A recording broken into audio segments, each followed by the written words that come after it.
I was constantly in contact with our military, both during Russia's massive strike at night and after, during the day. There were more than 400 Russian drones, most of them Shahids.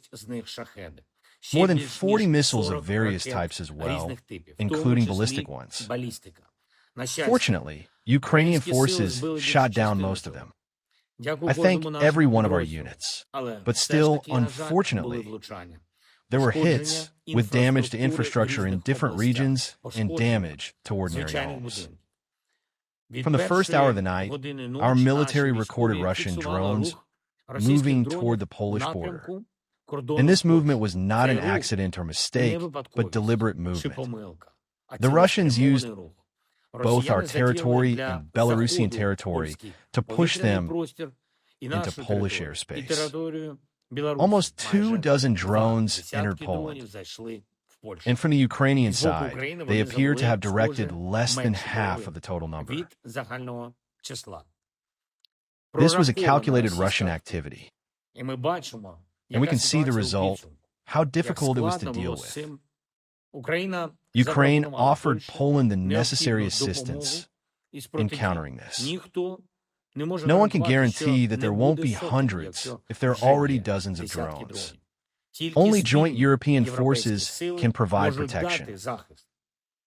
We are ready to help with technology, crew training, and necessary intelligence.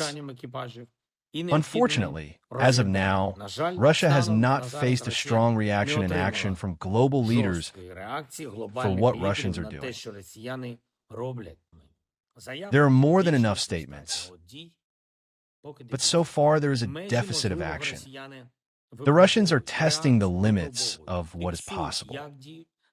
They are testing reactions. They are monitoring how NATO countries' armed forces act, what they can and cannot do yet. In Belarus, joint exercises with the Russians have begun, and this could be part of, so to speak, a training plan.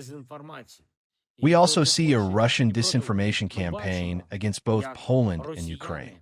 We see how the Russians are trying to humiliate Poland. It is important that there be strong resistance, the kind that is needed. Ukraine proposes to protect airspace in a coordinated, well-thought-out, joint way. We have presented to partners how this can be done. The details are clear: how to prevent the war from expanding and how to stop Russia's escalation steps. There are absolutely enough joint forces for this. Today, there has been much international work on this by all leaders.